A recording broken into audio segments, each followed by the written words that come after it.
Good morning and welcome. My name is Matt Compton and I head up the data management team at Bytes. I'm also joined by Stephen Nesbitt from Varonis. Today we'll be talking about my teams have exploded and how to prevent data leaks. So to start with a quick bit of housekeeping, everybody on the webinar will be muted throughout. If you do have any questions throughout the presentation, there is a questions box on the right hand side of your screen. If you just pop the question in there, and we will aim to have those completed and answered to you at the end of the webinar, where we'll have a Q&A section. We've got a large number of registrations for today's webinar, so if we're not able to go through all questions, then we will make sure that we'll come back to you individually with your specific questions that we will make sure that they get answered. All the webinars will be recorded, so if you do need to duck out for any reason, or if you need to pass it on to a colleague, we'll be sharing you the YouTube link to the YouTube channel to view this afterwards. And there is the kind of obligatory feedback form at the end. It only takes a minute or so. Please do fill them out. It really helps us to tailor these webinars to be as useful as possible and relevant for yourselves to make them in the future. And then on the right-hand side of the screen, you'll see that there's a couple of handouts. There's 5 different handouts on some different areas all around Office 365 and security. If you click on them, they're free to download. If you do have any trouble, just give us a direct message and we'll make sure they're sent out on the back of that.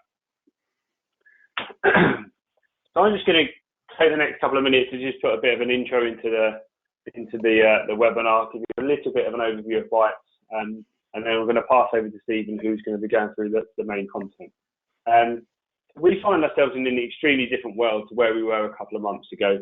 Bytes as a business have helped our customers to really enable home user working and remote working. Some organisations had that all set up and ready to go, and it was quite seamless for them. Some of them really kind of needed some help to allow that allow their business to shift into the world that we see ourselves now. So providing them with the laptops to be able to do that, but also the technology that sits across that to allow the remote working. If you talked about a video call a few months ago, it meant a conference call with the video turned off. However, now videos are turned on and we're sharing so much more data via these conference calls and video calls that we previously were. And as the world's changed and we've got to these remote working environments, we now need to really start to understand what those business challenges are, making sure that the same kind of security and data parameters that we had where we had full control on premise that we now have in the remote working. The information that's being shared, we need to make sure that data and that information is secure, and that's really what today's webinar is focused around, specifically around Teams, where we've seen a huge amount of increase in the volume of people using the Teams platform. So just to give a very, very quick overview of Bytes, I've just got a couple of slides and why we feel that we're best placed to have these types of conversations with our customers. We're talking about Teams, so let's talk about Microsoft. In terms of Microsoft, Bytes are the leading partner in the UK and by some. And it doesn't matter how you chop that up in terms of number of accreditations, size of Azure business, overall cloud, number of Office 365 seats. And we sit at the top of the pile in the UK, and the reason is that because the service and the expertise that we have within the business to be able to deliver these solutions to our customer base. In terms of Office 365, the last time we kind of had a look at this, which was the end of H1 for Microsoft in January, it was around about 4 million sold seats. At that point, there was around 2 million were actually deployed seats for Office 365. But we estimate that has been a huge uplift in that number, especially recently as businesses try to get as many of their end users onto Office 365 as possible to really enable a seamless home working experience.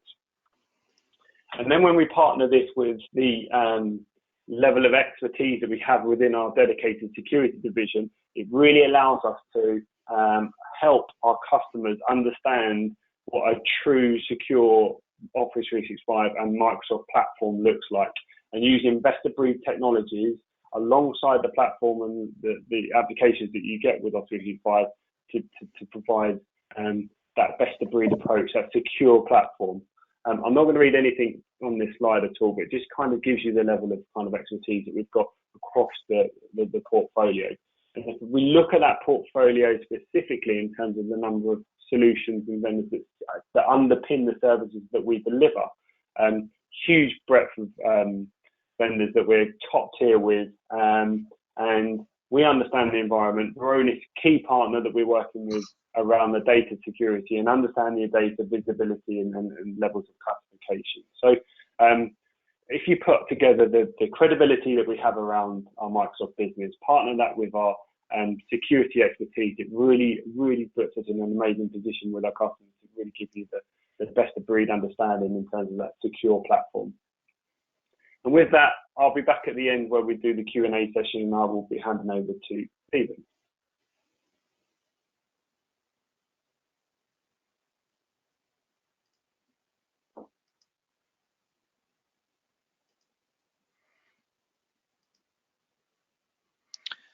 Right, so hello, my name's Stephen Nesbitt. I'm a systems engineer here at Varonis and our Office 365 specialist in the UK. I joined Varonis in 2019 in June, and before that I worked at Microsoft for 7 years as a technical specialist in to start with in Office 365, but then covering the whole of the Microsoft 365 product stack. So I did a bit of Windows 10, a bit of System Center. I did some of the security products as well around enterprise mobility and security. But my background is very much data and SharePoint and those kind of technologies. And so I've kind of been with Office 365 since it started to come out of the BPOS days. And so I've got a lot of experience with this platform. And obviously what I want to take you through today is really how Varonis helps support Office 365 and particularly teams within a growing organization. So as I've said, we're going to go through primarily talking about teams, but we're going to start with kind of the challenges of unstructured data in the new world of work, which was touched on at the beginning by Bytes as well. But really the lion's share of this is going to be around talking about the explosion of Microsoft Teams in organizations. So we've seen a lot of organizations, I don't want to say rush through, but certainly prioritize their move to Teams over the last couple of months. And in doing so, potentially have kind of sidestepped some of the planning, particularly around data security and access, which they may have done had they have had a little bit more time to put that in place. So we've got a few slides to get through before then I'll move on to a demo where I actually show you Varonis in action in how we manage and add value in this space. And also at the end, we're going to hopefully have some time for questions. Any that we don't get to, we'll obviously answer after the presentation. So what are we seeing with challenges with unstructured data? Well, we kind of frame this around sort of some questions really. And the first one is kind of around data protection. And most organizations that I've certainly worked with over the past sort of 10 years or so have always struggled to answer these questions. And really this comes down to usually the fact that data security and understanding the contents that they hold has taken a little bit of a backseat from actual business continuity or changes to the business. And so what you end up with is a lot of data that is, overexposed to users and a lack of understanding generally around where our sensitive data is, where it is, who has access to it, whether that access is appropriate, for example, and then how do we reduce the risk of that access? These are all questions that are long-standing questions that organizations have had to deal with. Moving to the cloud doesn't necessarily change any of these things. In fact, in some ways, it expands the issue because you move away from perhaps a situation where IT were very much involved in provisioning each of these locations to a situation where effectively users are now in control of their own collaboration spaces, and they have the ability to spin up these Teams environments or these online SharePoint environments at will, share information, put information in there with very little restriction. And that's kind of what we're going to be talking about today. How do we maintain things like data protection, answer these questions when our data management structures are changing so rapidly? And we have similar conversation around compliance as well. So if you can't answer the questions around data protection, as in where is my sensitive data, who has access to it, it's very difficult then to align anything you do to a compliance regulation, such as something very broad scale like GDPR, or something that's more zeroed into your particular vertical. Either way, fulfilling things like data subject access requests or any sort of audit requirements become extremely complicated when you don't have the ability to be able to say in what set of reports. Here is a user, here is what data they have access to, and this is why that's appropriate. For most organizations, that's a real challenge, and moving to Teams and Office 365 doesn't necessarily solve that particular problem. Moving beyond the actual data itself, how do I understand and how do I protect against threats? Again, if I don't really understand what the attackers are going to be going for. Most attacks, not all, but most are centered around, getting hold of or getting access to the sensitive data of an organization, either to encrypt it or to steal it or whatever the reason may be. And this can be something external, or it could even be an insider type threat. So if I don't know what's normal for users, if I don't know where my sensitive data is, and I don't know if the people accessing it should be, how can I possibly determine whether or not what's happening at the moment is okay or more malicious? And so again, these things kind of build on top of each other. We understand the data, we understand the access, then we can understand when something anomalous is happening. And finally then, we come to remote working, which again was touched on before. And just like the move to Office 365 and Teams, we've seen this accelerate rapidly. And it kind of, brings along its own set of questions. I've seen obviously a massive growth in VPN traffic, so we have to be able to ensure that we're able to monitor and sort of take those signals into play when we're looking at anomalous access into our network. But also the devices that we're allowing to connect. Some of these are now personal owned devices which aren't domain joined. They're not subject to the same level of conditional access as perhaps our work devices are. So again, we've got a new level of risk that's been introduced through the rapid change in the way that we're working over the past few months. And so this new world of work is really becoming the norm, and it's not entirely clear at the moment as to whether this will be the way we work moving forward. I think most people are aware that things have changed rapidly, but perhaps not that aware of whether they're going to go back. So what's happening right now? Well, we're seeing with our customers, as I said before, a huge amount of increase in remote access. But the initial sort of craziness around business continuity seems to have ebbed slightly, and we're now getting back to a more business as normal. But that doesn't mean to say that absolutely every box has been ticked from a data security perspective in that rush to get to a point where business could continue. We've seen an explosion in Teams and Office 365 use, and I think it's fair to say that speaking to some of the people I do in customers, etc., in data protection officers, legal teams, compliance teams, that security has taken a back seat to the requirement to actually just keep the things moving. Remote workers present new risks. Data that's moved to the cloud potentially is now in areas that are more open, where the permissions management is more flat than they were on premises. And generally speaking, this move to a new world of work hasn't been accompanied by a massive increase in the security teams that are working in each organization. Most of the time when we talk to companies, they have a few people who have many different roles. If they do have a SOC department, they have a SIEM, then they have people who are building queries into those. But the sheer amount of information that's coming to them is mind-blowing.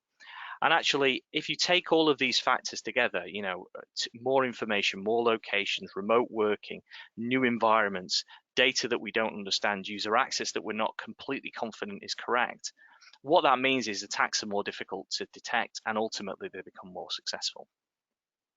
So that's kind of like a little bit of a background for sort of 5 minutes, just to sort of set the scene as to where we are now and the questions that we normally ask organizations when we first engage.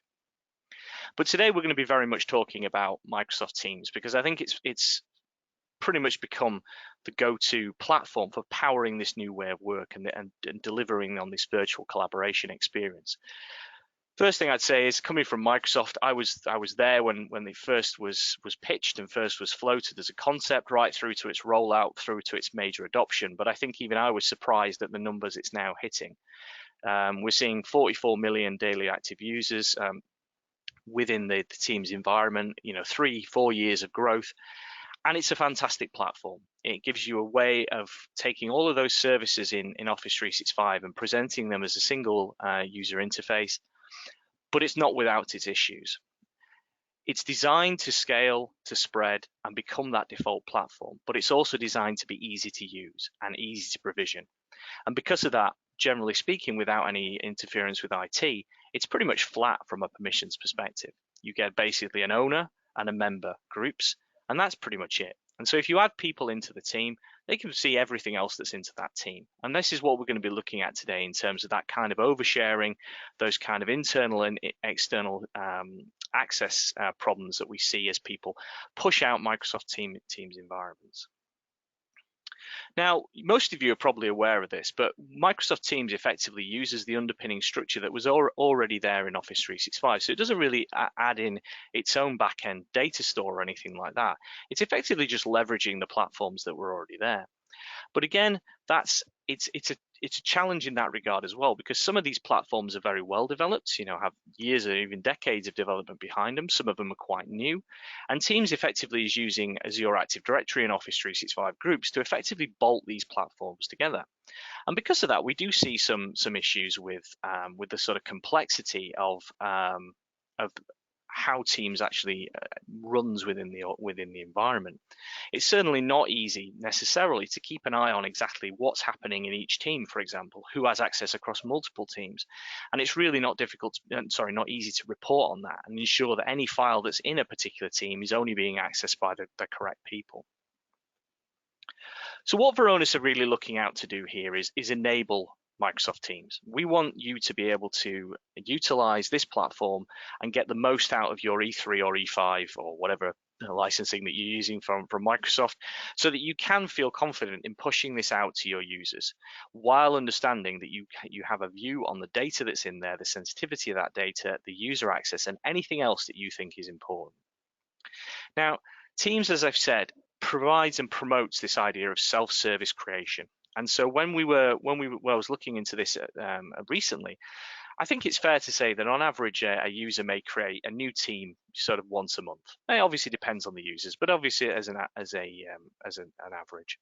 So if you're a 1,000-user organization, that's 12,000 new teams per year. And each one of those comes with a SharePoint site at the back end. Okay.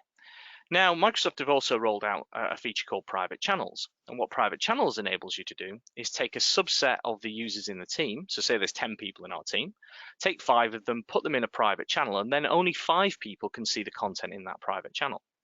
Great, you say, so that solves the oversharing problem. Well, not necessarily, because we have to ensure that the users put the right people in those private channels. The other part of private channels that's interesting is it creates another SharePoint Online site.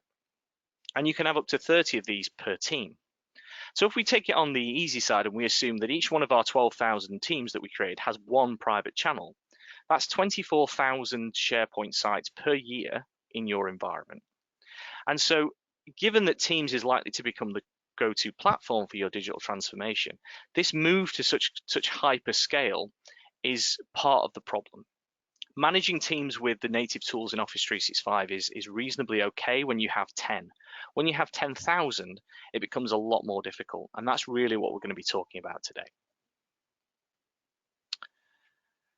So when we look at sharing activity in Microsoft Teams, you can share and you can get information shared between users at multiple different levels, and that's one of the reasons that there's so much confusion within the platform. You have, for example, data stored within SharePoint Online and OneDrive for Business. You have access controlled by Azure Active Directory. You have security groups provisioned by AD and Office 365 groups, and you have multiple different levels of sharing capability that you can have within the platform. So the management and control of your sharing capabilities is kind of point one. So how do you make sure that people are allowed to share at the right level? Well, these configurations can be a little bit confusing because you can do them at multiple levels. You can do them at SharePoint and OneDrive. You can set this in Teams itself. You can look at this at a tenant level for things like external sharing. But not all organizations have the control of these settings at the highest levels. For example, if you're sharing a tenant with another organization, which is very common, we have lots of organizations in the UK that have a shared tenant with maybe a US or European maybe affiliate or even larger organization, and they simply have to just inherit some of these tenant level settings. And even if you restrict these down to say, okay, I'm going to make this the least permissive possible, then users kind of work around it. They go back to emailing information out, and are we confident that our DLP is so strong that we actually feel like we can catch all of that information at the perimeter? Well, probably not. And so at some point, there's a sort of pivot between what the business want to do, what IT want to do, and you end up with sort of a middle ground of sharing where external users may or may not be permitted. Again, it's very hard for an administrator to see within the consoles whether the internal or external users are actually meant to be there, because there's little context in terms of the data and the user activity, so that we can tell if that user is appropriate in that particular group. Add to that, there's a whole bunch of Office 365 visibility challenges, which is, sometimes we get a little bit of an eyebrow raised with some of these. You can't go to a single place to see everything. So an Azure AD or a SharePoint view of this is different to the view you'll see in Teams. You don't get the view of the shared links in Teams or AD. You have to go to SharePoint Online to drill down into that. OneDrive adds that additional data storage location if people share files in Teams. And owners can designate co-owners, which effectively promotes them to security admins of that group. So basically what we're saying here is that given, and this is all really a symptom of the fact that we're trying to push products together with a separate kind of wrapper within Microsoft Teams. A lot of these products like SharePoint Online, OneDrive for Business, Azure AD even weren't envisaged to support this exact use case when they were first developed. Teams has been kind of bolted on the top of a multiple of different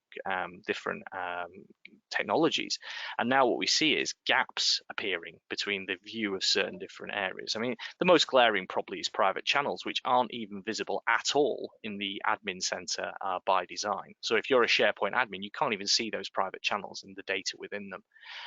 So there's a lot of these kind of visibility area issues that most people aren't aware of, because they sound strange given that they're so obvious. But it's just a symptom of the fact that this is a platform that's been developed over years and has kind of been pushed together with Teams as an overlay. So what we're going to do for the sort of next section really is talk through a sort of a basic Teams scenario and some of the issues that can introduce into the environment. And then I'm going to switch over to my demo environment and just give the opportunity to start to look at what we're actually, what this looks like from a Varonis perspective. And I think those two things are really useful, because by using the scenario, we're effectively starting to put some sort of real life, quote unquote, people in the mix, and you can see just what happens when a very basic team is created within your environment. Just flip back. So here's our compensations team, and this is a standard kind of team that you might find within an organization. So we've got 7 users in here. In the blue, we've got the finance team. We've also got Sandra, who's a benefits manager in HR. And you can see with the dotted line, we've got internal and external. So Margaret, who's going to be the focus of a lot of what we talk about today, is actually an external user. And she's been brought into this team just to review a contract that they're going to send out to a particular new employee. And so this is fairly standard, right? Nothing too new, nothing too exciting here. And obviously creating a team is very, very easy. You just simply took a couple of clicks, give it a name, start inviting people, and you're done. And again, that's by design. It's designed to make it easy so that users can feel confident that they have these new collaboration spaces to hand. But it's also very easy to share sensitive data with team members, because you can literally just drop them into the file. And as I've said before, because we only have 2 permission levels, owners and members, everyone within that high-level team has access to all of that information. And so it's easy for example, Linda to create a channel in there, drop an executive file in there, and now everyone in the finance team can review that. Unfortunately, everyone outside the finance team who's also in the team can review that as well, because there's no ability within that top level channel to do any sort of security trimming. Unless you go to the back end of SharePoint, you actually start to build out custom security groups. That is possible, and IT can get involved in creating every team if we like, and building out custom SharePoint templates and all the rest of it. However, that tends not to happen simply because of the fact that it introduces a bottleneck to the adoption. And also, we also have to assume then that the users are going to choose the correct template, which they don't always do. So there's no real silver bullet to this, right? Unless you have a tool like Varonis where you can actually see what's going on. It's also really easy to share sensitive files with non-team members as well. So just because you have a team that is private, it doesn't necessarily mean that that's bordered, the access is bordered. Private teams are really developed and delivered in two ways, whether they're discoverable or not. So you can set a team to be completely private, you can't search for it, or you can have a private team, which is you have to be request to join, but you can at least find it through the search. The alternative is obviously public, which anyone can search and join. But even if you have a private non-discoverable team, you can still share with people outside of that team, whether they be internal or external. And so you can easily, for example, share a bonus sheet with Emma from HR, who wasn't part of the team. So she's just another person from HR. She's got a link to that team, and whatever restriction is on that link, Emma will have access to. So in the screenshot we've got here, we've got view access, but that could just as easily be edit access as well. Likewise, if we're having a conversation with Margaret over IM, which we obviously can do because Margaret's in the team as our external lawyer, we upload a bonus file, as James has done here. What will then happen is that will be uploaded into James's OneDrive, and Margaret will be given access to that file. And so again, we're starting to see Margaret's external access starting to creep. We've moved from SharePoint Online supporting the team to now have access into an employee's OneDrive. And again, this is not anything, we're not saying anything negative about this. This is how the platform is designed to work. And as I said earlier as well, if you promote people into a role of owner, they effectively become security admins for that environment. And they can start to make changes to the people in the team and add new people. But that doesn't also automatically mean that they have any knowledge or any experience in doing that. So for example, here, what we've seen is Amelia makes Zoe a co-owner. Zoe now controls that security group, but has never been trained on any of that. Amelia probably did this because she wanted someone to have control while she goes on holiday, or maybe she's got, whatever other reason to be off. She needs someone to have that role, but it doesn't necessarily mean that Zoe has any understanding of what that means. We can also see that, it's very easy to expose data in channels at levels that we don't want to. Because Margaret has been invited in at the top level of this team, we're really then starting to see that she's going to have overexposure issues in this area. Because if Linda uploads a file to a channel which has personally identified information in it, Margaret can see that because she's part of the team. And Delve is a really interesting tool in this scenario because it's really the tool that enables you to discover information that you didn't know you have access to. So if you do have an oversharing problem within the environment, guess what? You're only a click away from being able to see exactly what everybody's shared with you. You don't have to go through the search to do this. You don't have to know the sort of information that you want to look for. Delve serves it up for you. And so if you're an insider who's looking to steal data, or if you're a threat actor who's managed to compromise credentials, Delve is probably the first place you would go and look. Quickly type in my name to figure out who's my boss, pivot around my boss and see what the information is that they're holding. And Delve will surface all this up to you. Now, Microsoft will say, and they're 100% right, that this only gives you access to things you have access to, and they're 100% right about that. But it's just a really easy way of seeing where those access controls are set wrongly. So sharing is not always caring when it comes to IT security. Control is often out of IT's hands, and it's delegated to people who potentially have no experience with that information. And it's not always shared on a need-to-know basis or in line with compliance regulations that apply to your particular business. Private channels, as we've said, add levels of complexity. You can now have up 2 million site collections, I believe, in Office 365 now. And that just gives you some idea of the level of scale that Microsoft are expecting this to go to. As I've said, a standard 1,000-user organization can expect around 20,000 new SharePoint sites a year if people only create a single team a month. And you may find, as I did at Microsoft, that you end up with 60, 70 teams at any one given time. And I had little to no idea of what information I'd stored in that team, what information I had access to. And this is extremely concerning when it comes to a data security perspective. So to give you an example of this, we talked there about James being able to share a bonus sheet with Emma from HR, who's not part of the team.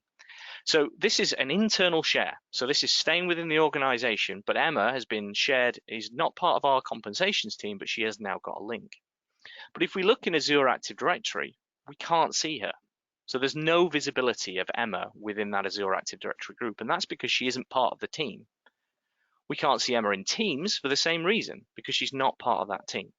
She's got sharing permissions at the file level, not the team level. And so being able to find that information and see who has access to the information in your team is very difficult, unless you happen to be able to get to the back-end SharePoint site, go through and manually review access in SharePoint Online.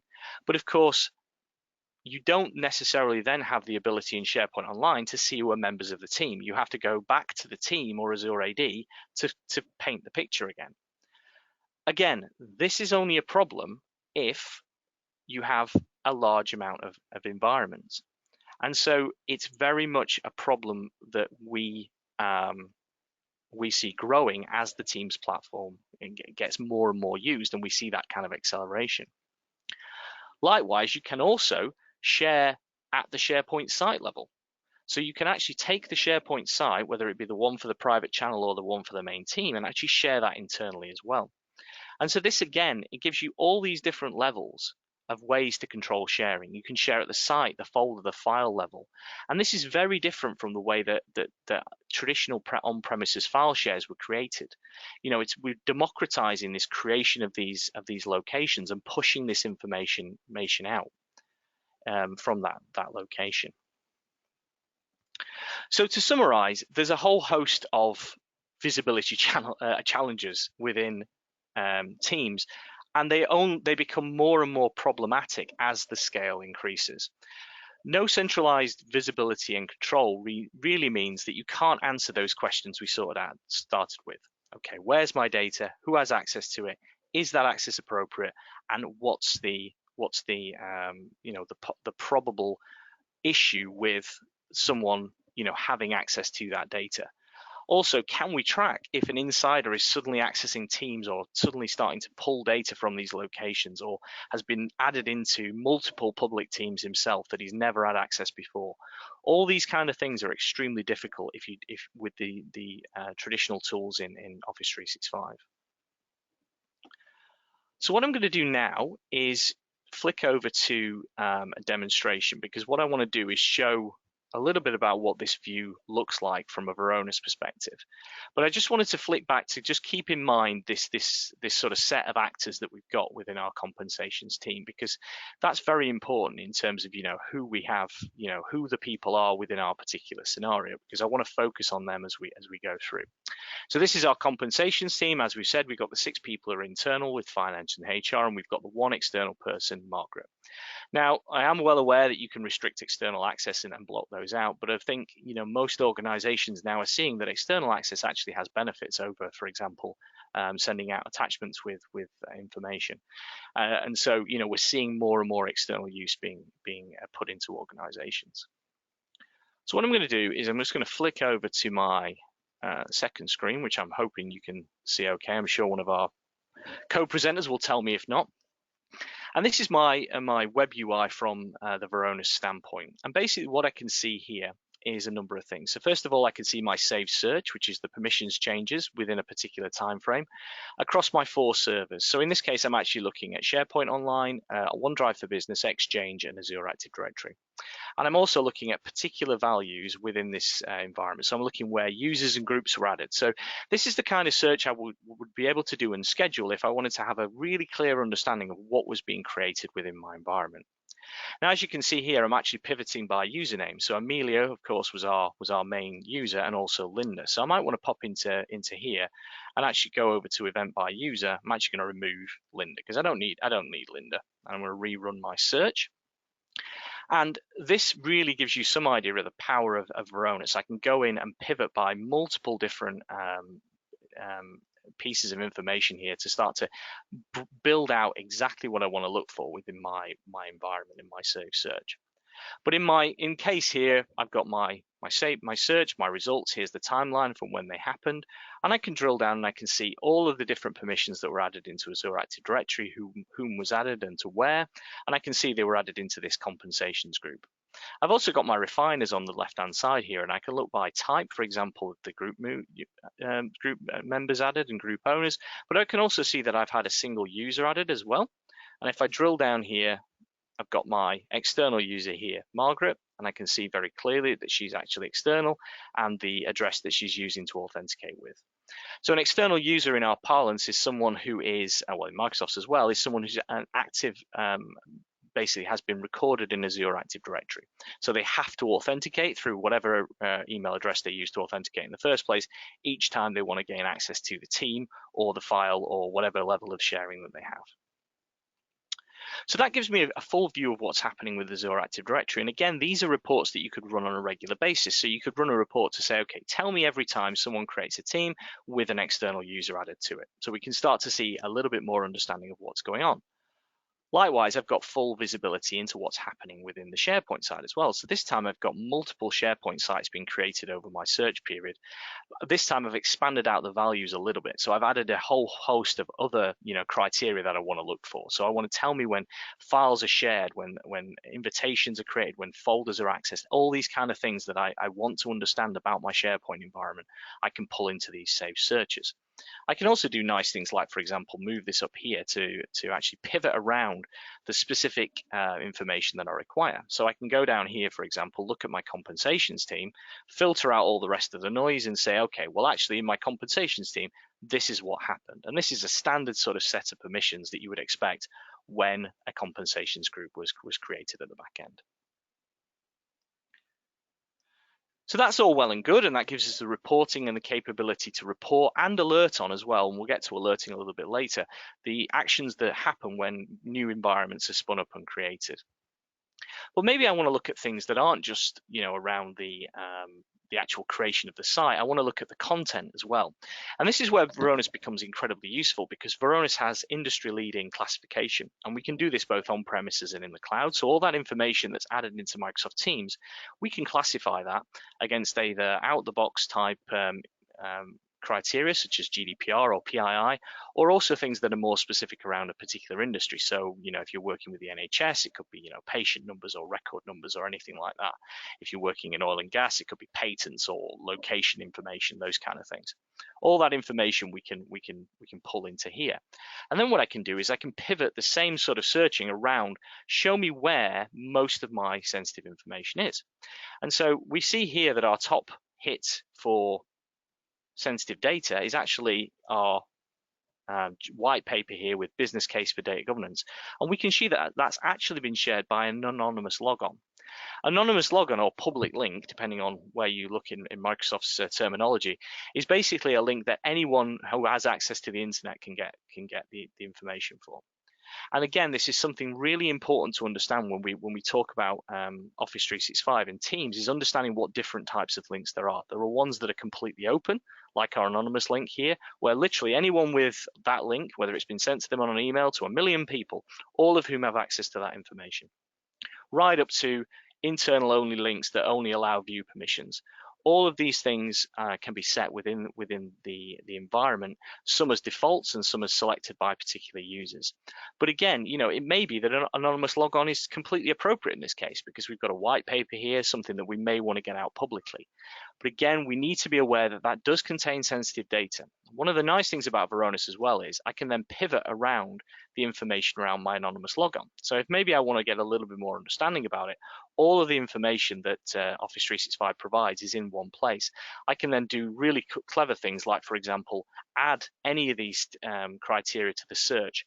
And so if I really want to see, show me all anonymous logons that were shared to this person or in this country or etc., or that have been alerted over the past month, simple search, simple way of pivoting around all these data points. Really, really powerful, a long way beyond what you can do within the Office 365 native tools. So, okay, so I know that my compensations group was created. And so what I'm going to do now is flick over to my work area. So I've looked a little bit there about reporting, analytics, and alerting. I'm now going to drill down into actually what's happening in my SharePoint environment. Now, those of you who are familiar with SharePoint will probably recognize some of the structure here.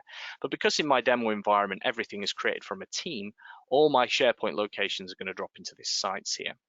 Now, what you can see up here is we've got 4,466 hits of sensitive information within these locations. And so what I'm going to do is open that up, and you can see most of them are actually in the bonus site, but we can see that our compensations group has some sensitive information in there as well. So if we drill down into our documents here, we can see a whole bunch of different areas, and we can drill down into what were the files that we have access to. Now you can see that actually our employee agreement, Alison Fisher, was the reason that we invited Margaret to the team. So let's just have a double click on here and see who has access to that. And as you might expect, what we can see here is everyone who has access to everything within this team environment. So we don't have the same sort of problem with seeing private channels, seeing access in this view. So this is one great advantage of Varonis, being able to drill down into absolutely everyone who has access, plugging the access gaps that we talked about before in the presentation with a simple view. We can also see who has edit permissions, and we can also actually as well add in columns, for example, where they got the permissions from, whether it was Azure AD or via any other means. So we can see that Margaret does indeed have access at this level. And now if I click on Margaret, what I can do is tell me everything that Margaret has access to. And anything green on this side now, Margaret now has access to. So we can see that not only does she have this employee agreement, but she's also now has access to these two files here, including this payroll sheet, which contains 4 pieces of sensitive information, which have been shown as PII. So that's a classic sort of oversharing example. Margaret has now got a whole bunch of new information that she doesn't need access to because she only was really invited to look at this particular document. So, and what we'll do is we'll see now how we sort of scope that out a little bit further. So if we're concerned that Margaret now has too much access here, what we might want to do is run a report on where else she has access. So what I've done within Varonis tool here is run a report, and I've basically said, tell me everywhere external users have access in my tenant. So I can again look at my my logon name here, and I can see that there's Margaret at the bottom, right? So let's just pull up here and pivot around that, and there she is. So I can see she's got the compensation members view. That's what we would expect, but I can also see she's got a sharing link as well to my James's OneDrive. And if you remember from the presentation, that was actually when he shared out the information from the chat. So I'm actually going to take a look at this and think, okay, well, let's just take a little look then at what's going on within OneDrive. So I'm going to pivot away from SharePoint. I'm going to look at my OneDrive. Open this up. And I'm going to search for Margaret again. So I'm no good at spelling Margaret, so I'm just going to go Marge and open this up again. And I'm going to look within within these OneDrives where she has access. And so if I open up James Shoemaker's here, we can see he's responsible for a lot of unstructured data within this environment, and a lot of it is shared openly. And so what we can see now is Margaret has multiple different levels of permissions within James's OneDrive. And uniquely, and this is a feature that Microsoft doesn't offer, Varonis is also indicating here where we believe, due to Margaret's lack of usage of these links, or the fact that her profile doesn't fit the other people who have these links, we're basically saying that she needs to be removed from these locations. So we're actually showing remediation activity directly in here where we can minimize and limit what Margaret has access to. Obviously, if I want to do that, take the bonuses file, for example, I can jump into here, I can see that guest link, and I can remediate and remove that automatically from here. And so this is a great example of how I can drill down into exactly where Margaret has information, where she has sensitive information access within both OneDrive and SharePoint. And so we're basically removing the need to know. We can run these regularly scheduled reports. We can start to understand who our external users are, and we can do regular reporting and alerting of what they have access to within our organization. Now, if I flip back to my Varonis console here, what I also have is these high-level dashboards here for SharePoint Online and OneDrive. And in here, I can see sensitivity of files, files shared publicly, files shared externally. And so if you have, for example, a DPO or a legal team who want a very good understanding of what's happening with the environment, but perhaps you don't want to give them the full access to the work area and the full Varonis tools, they can gain access to this dashboard. They can do things like go into here and understand what the trend is like. So show me the sensitive information that we've attributed to our organization that is now shared via those anonymous links. Is that going up? Is it going down? And then if I pivot back to my analytics again, maybe I want to understand where that actual that shared external information is. So again, I can run a report here and say, show me everything that has sensitive information in it that is shared externally. And again, Varonis is fantastic for allowing you to prioritize the locations you need to look in. So we can see in this case the files that are shared externally with our users, for example, Margaret. We can also pivot by the same thing in shared publicly. Show me who is sharing the most information by those anonymous links. And obviously, as we saw in our work area, James Schumacher's OneDrive is the place where most of that information is being held. So maybe I want to now look at the change tack slightly and start to look at, okay, well, tell me where things are being shared internally then as well. So it's not maybe enough for me to understand, the fact that Margaret, an external user, has access, but what about internal oversharing as well? Well, our first point of call for that may be, for example, where's my sensitive information? I've got thousands of SharePoint sites. Well, where do I start? Well, Varonis allows you to obviously classify all the information in those SharePoint sites, and then we can take a look as to where it is. So obviously in here I don't have too many, but you can see my bonuses site is by far and away the one that has the most sensitive information. And we saw that during the drill down before. We could drill down into SharePoint Online location down here. We could open it up, and we can see that our bonuses site is by far and away the one that has the most sensitive information. So back into my reporting again, what I'm going to do now is tell me where the internal sharing is happening within that bonuses area. So I'm going to look here for my logon name. I'm going to go down here, and as you remember in the presentation, it was actually Emma who had access to that file within the bonuses view. And every year we can search this by bonuses, or in this case we're searching by person. So here's the actual link within that bonuses site. So I can go back into the bonuses site here. I can drill down into my documents, which is where obviously all the sensitive data is being kept within my site. I believe it was general. There's that employee bonuses link. Click on that, and there's the sharing link that we talked about before, which we have full visibility of from a Varonis perspective. And again, if I'm concerned about where else that sharing or where else she might have access, in this case, it's not going to be an issue because she has sharing at the document level. But obviously, if she was shared at the team level, again, I could look at where Emma has access across multiple different locations within Office 365. But, and this is a real strength of Varonis, we can also look at the same reporting across the on-premise estates as well. So if I want to know where Emma has access to sensitive information across my Windows filers, my NetApp boxes, as well as, my Teams, SharePoint, OneDrive environments, Varonis can do that in a single view, because we're able to basically cross these reporting across multiple different locations. So here I can see not only my SharePoint sites, but I can also see my Windows platforms as well. And that's because Varonis is basically monitoring across a whole host of this information.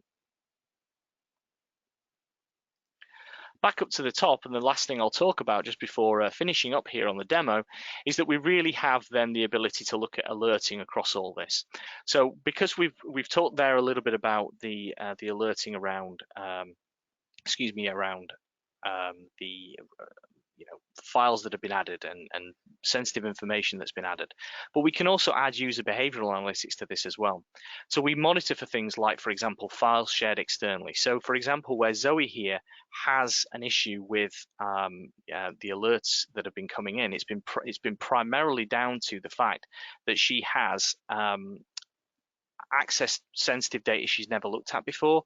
She's shared that publicly via a OneDrive link, and she also has things like geolocation alerts that have been pinging because she's been moving between locations in a sort of strange manner. So she's logged in from Germany and the US within an hour of each other. All of these things kind of correlate together to mean that Zoe is now someone we want to be interested in. And I can actually then pivot across all servers, look at all my alerts for Zoe in one place. And what that basically enables me to do is build out a whole host of alerting where we can see Zoe as a user going from on-premises to the cloud and back again, touching and working with sensitive data in both environments. And as we pull all these hundreds of thousands of events together, we come to a very, very small targeted number of alerts, which you can either action through the Varonis console or push out into a SIEM type environment.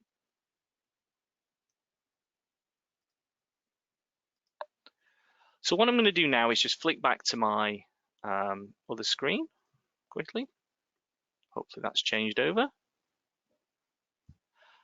And I just want to finish off with just a very brief couple of points. Hopefully what we saw here was a very clear understanding of what is happening with Varonis when you want to plug some of the gaps that we see within Teams and Office 365. But Varonis kind of goes a little bit further than that. We really look at building out an entire platform on exactly what is happening to your unstructured data. So we start with the main data point, which is the sensitivity of the data, and we build everything else alongside that. We then look at building out an operational journey of deployment, operationalize, fix, transform, automate, and improve, so that at any given point during that cycle, Varonis has the tools to make sure that the risks that we identified right at the beginning of this presentation, when we were talking about the questions that we need to answer, that we can address those, whether the data is in Microsoft Teams or whether it's in on-premises data stores. And Varonis does this by effectively utilizing analytics and automation around content classification, around users and groups, permissions access. We bring in Azure AD and AD telemetry, and we bring in that perimeter telemetry as well, looking at VPN, DNS, and proxy, all the while monitoring those SaaS-based services like Microsoft Teams to make sure that you, as an organization, don't have the gaps in your visibility that we talked about in our scenario. And the final thing I just want to touch on very quickly is then, how do we get started? Well, we start with a free data risk assessment where someone like myself comes in, installs the product. To monitor Office 365 is extremely easy. We just need an API call, which we can set up in 2 minutes in Azure Active Directory. We start pulling that information from Office 365 into our engine. And during this data risk assessment, you'll start to get the benefit of visibility into where sensitive data is in your Office 365 and Teams environment. What alerts are triggering around that? What are your users doing? And we can run this data risk assessment in a very short amount of time. As I've said, there's no cost associated to this. It's just something that we come in and deliver as part of our service, because we know if we can start to give people visibility into their environments, particularly into Microsoft Teams at the moment, there's a huge amount of value to that. So hopefully that was useful and not too long. Happy to take any questions. I think we've got a few minutes left. Thanks for that, Stephen. Yes, we have had a few questions come through, so we've got 5 minutes or so. So okay. Probably too many questions, but we're run through. I expected that, so that's fine. No, that's good. That's good. Just to kind of set expectations, if we don't get through your question, you have our commitment. We definitely will come back to you with answers and follow up on the back of this.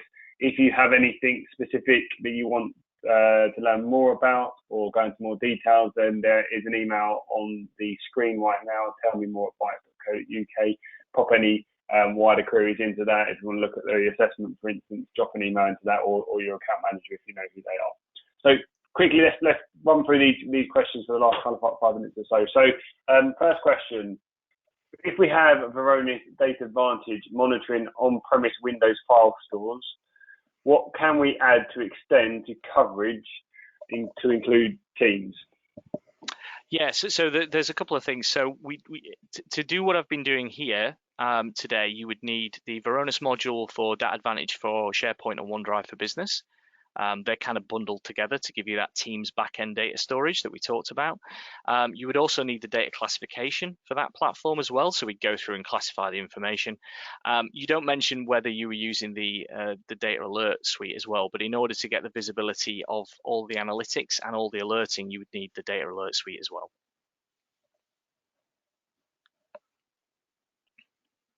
Okay, cool. Thank you very much. Is there any way to automate remediation of the suggestions Varonis provides? It seems that Varonis is a very powerful tool, but we could end up spending hours per day within the portal.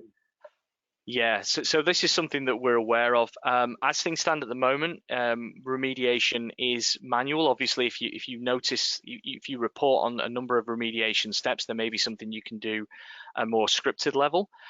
We are looking into, and I can't say much more than this, but we are looking into the automation of that. Okay. How is Office 365 data classified for Varonis to report on? So Office 365 data, in our case, is basically just we effectively just connect into the API. We're able to bring the data into memory and scan that, and effectively be able to run it against our patterns that we have within Varonis. Those patterns are either out the box, and there's about 450 of those, which are basically everything from UK national insurance numbers to US California Consumer Privacy Act. But you can also build them out yourselves. Because we have access to that via the API, we can classify that information. We can then effectively tell you where the sensitive information is within your organization. Now, if you need to and you want to add labeling into that, Varonis also partner with Microsoft to apply Azure information protection labels to classified information.